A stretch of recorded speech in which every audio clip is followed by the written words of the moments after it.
Mas eu quero saber se é uma surpresa para você o Paiva cair nesse momento. Pegou o torcedor de surpresa? Pegou você de surpresa? Pegou o torcedor de surpresa. Eu não fui pego tanto de surpresa, porque no sábado eu tive uma informação que poderia indicar uma mudança. Não era nada confirmado, mas poderia indicar uma mudança, algo que ontem, depois da nota oficial do Botafogo, ontem não, hoje pela madrugada, eu falei lá no canal Fabiano Bandeira e também saiu em sites de grandes veículos, né, como o GE, por exemplo. Houve uma reunião após o jogo e o Textor demonstrou insatisfação para todo o grupo, com o Paiva incluído. O jogo foi meio-dia na Filadélfia, então o Botafogo almoçou depois do jogo. Imagina o clima do almoço depois da eliminação. Indigesto, né? Indigesto. Indigesto. Não sei qual foi o cardápio, mas foi indigesto. Foi indigesto. Então, o Textor reuniu o grupo, disse que não gostou, claro, da postura do time, que foi muito ruim, e disse que o Botafogo, a partir dali, jogaria para frente.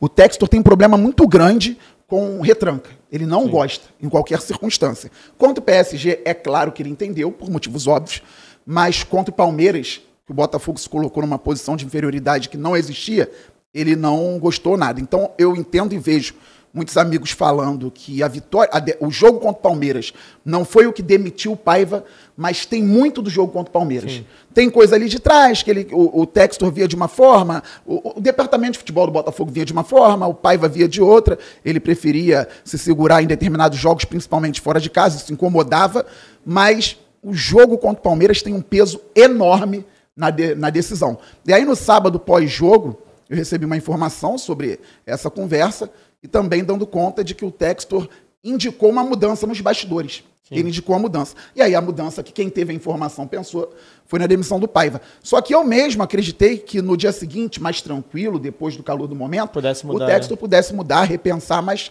00:25 de hoje, o Botafogo soltou uma nota oficial informando que o Paiva está fora. E agora vamos ver, porque não dá para demorar mais 2 meses para contratar um treinador. Exatamente. Deixa eu chamar o Papa aqui para conversa. Papa está aí com a gente, direto dos Estados Unidos. Trocar uma ideia com a gente. Fala, Papa, como é que você tá, meu irmão? Tá vivo também? Você sobreviveu ao fim de semana? Tá sem áudio, cara. Não sei se é aí ou aqui. Ué. Agora aí, foi, agora foi. Tá ligado. Foi. Então, eu sinceramente, a educação do Paiva, de verdade, eu acho que tudo bem. Eu até reclamei, muitos amigos botafoguenses, eu converso com a galera também, tem amigo familiar tricolor. E eu acho que eu confiava muito, o Bandeira, e confiava muito que Flamengo e Botafogo, mais do que Palmeiras e Fluminense, passassem. Você vê que o futebol é incerto, né? Óbvio que o Flamengo pegou mais difícil. Para mim, da nossa o Bayern era finalista, né? Era o time com maior chance até para ser campeão, ele e o Real. Eu já sabia que dificilmente passaria. Mas o Flamengo não jogou de forma covarde. O Botafogo jogou contra o Palmeiras de forma covarde. Mas eu não acho suficiente para demitir Eu não acho que o que tem contra o jogo contra o Palmeiras, numa conta de clube, possa ser suficiente para demitir um treinador. Ele estava começando a fazer um belo de verdade, cara. Eu falo isso, eu analisando mesmo, eu acho que o trabalho do pai começando a ganhar cor, começando a ficar bom. Acho que acertou quando botou o time de forma, entre aspas, contra o PSG, que era a forma de bater de frente. Talvez se o Flamengo tivesse mais ligado que contra o Bayern, teríamos os 4 eu teria mas os 3 classificados, ou o Botafogo teria conseguido uma posição melhor para passar também de fase, e os 4 brasileiros aí na final. Mas o futebol, como eu disse, né, eu não estou triste, porque fiquei triste, lógico, na eliminação, mas não estou triste por saber que onde eu achava que poderia chegar, não esperava que nenhum brasileiro chegasse nas quartas, mas o emparceramento, ali o confronto entre brasileiros proporcionou o Palmeiras a chegar, e o Fluminense pegou, eu acho que uma completamente também desestabilizada da Inter de Milão, que toma de 5-1 pro time na final. Para cá, não mostrou. Tá começando a picotar um pouquinho teu áudio. Mas o que não tira a qualidade da vitória do Fluminense, que é importantíssimo, né? Uma classificação importante. É uma chave que a gente já sabia que era mais fácil até a semifinal. É uma chave bem mais fácil até a semifinal. Só que eu acho que... vai lá. Não, tentar ir para algum lugar melhor. Mas... não, sem problema. Tá dando uma picotadinha. Exato. esse aplicativo que a galera muito pesado, que eu tô com a internet rufando no 5G, cara. Vou mostrar aqui pra vocês, ela tá no 5G máximo, olha aí. Não, beleza. Não tem jeito, isso aí acontece mesmo, relaxa. Mas eu ia até te perguntar isso, Fabiano, a gente tava falando sobre o chaveamento, né? O Papa falou sobre o chaveamento. Talvez, será que pesou o fato de talvez, né? O futebol é complicado a gente cravar alguma coisa. Mas na teoria, pelo menos, o chaveamento, o caminho do Botafogo parecia um pouco mais tranquilo. Você ter o Chelsea ou o Benfica ali pelo caminho para chegar até uma semifinal. É um enfrentamento brasileiro e depois enfrentamento contra um europeu de segundo escalão é complicado, mas tá abaixo de Real Madrid, PSG, Bayern de Munique. Você acha que isso talvez tenha tido um peso maior, talvez criado uma expectativa no Botafogo chegar talvez numa semifinal e essa queda precoce, apesar de eu achar não era um duelo muito igual, né, com o Palmeiras, mas será que isso pode ter um peso maior para a queda? Pode ter do tido, Paiva, né? Mas eu acredito que isso tem também a questão financeira, 72 milhões que ficaram para trás. Mas eu não acredito que tenha sido exatamente por isso, não. Eu acredito que o Textor tenha pensado muito na questão do Paiva não repetir o que ele fez contra o Palmeiras. Porque ele viu realmente um Botafogo acovardado contra uma equipe que poderia até vencer o jogo. Sim. Mas tinha condições. A forma. Porque nos 90 minutos, 0-0. Palmeiras foi melhor, teve mais volume, 0-0. O Botafogo toma o gol quando já não tem 3 volantes. O Botafogo tinha 2 volantes, tanto que o Montoro, que entrou bem mais uma vez. Muito bom jogador. Muito bom. Ele para de acompanhar o Paulinho e o Marlon Freitas toma o drible também. Eles erraram quando o Botafogo já estava jogando com 10 minutos da prorrogação. Só que o problema foi não buscar a vitória de maneira contundente nos 90 minutos. Sim. Se o Botafogo tivesse perdido de 1-0 num contra-ataque buscando a vitória nos 90 minutos, o Abel teve a estratégia, foi muito bem. Só que o Botafogo deu ao Palmeiras uma confiança que talvez nem o Abel soubesse que o time poderia ter naquele jogo. Em momento algum, o Botafogo conseguiu dar umas espetadas, como deu contra o PSG, isso, como deu contra o Atlético de Madrid.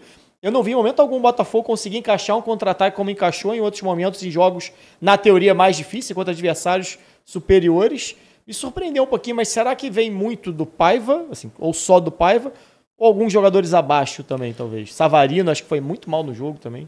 Alguns jogadores abaixo. Vem do Paiva por conta da escalação. Talvez ele tenha pedido até outro tipo de jogo que não condizia com a escalação, né, que ele colocou em campo. Então o Botafogo não conseguia contra-atacar e não conseguia sair jogando, como conseguiu em alguns momentos, contra o Paris Saint-Germain e contra o Atlético de Madrid.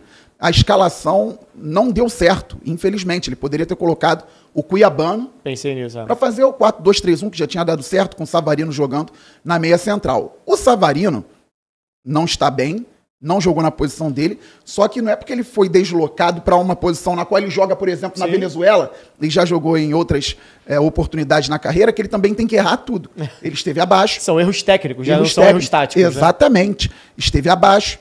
O Marlon Freitas não pode marcar daquele jeito no gol. Outros jogadores estiveram abaixo. O Palmeiras tem muito mérito. Foi um plano de jogo muito bom. A torcida do Palmeiras pedia para o Estevão ser barrado para entrar o Alan, né, na ponta direita. E acabou que ele deslocou o Estevão para a esquerda e colocou o Alan. E aí é difícil marcar os dois. Chamar a Raíza rapidinho. Raíza, tá com a gente também?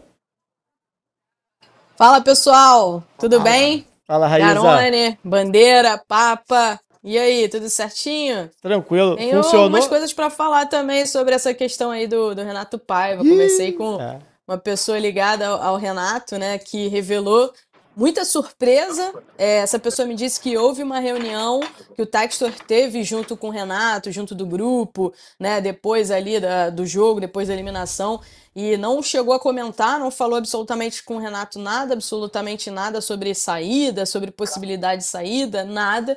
E aí, ontem, né, o que me passaram foi que o Textor acionou 2 diretores do Botafogo que estavam em Nova York para falar com o Renato Paiva, que não teria sido nem diretamente o John Textor que falou diretamente com o Renato Paiva. Foram esses 2 diretores do Botafogo que estavam em Nova York, foram acionados pelo Textor para falar com o Renato Paiva. O que me passaram é que o Renato até acreditava que ele estava sendo chamado para conversar sobre planejamento, sobre próximos passos e etc, enfim, mas acabou sendo comunicado da decisão da saída, tá?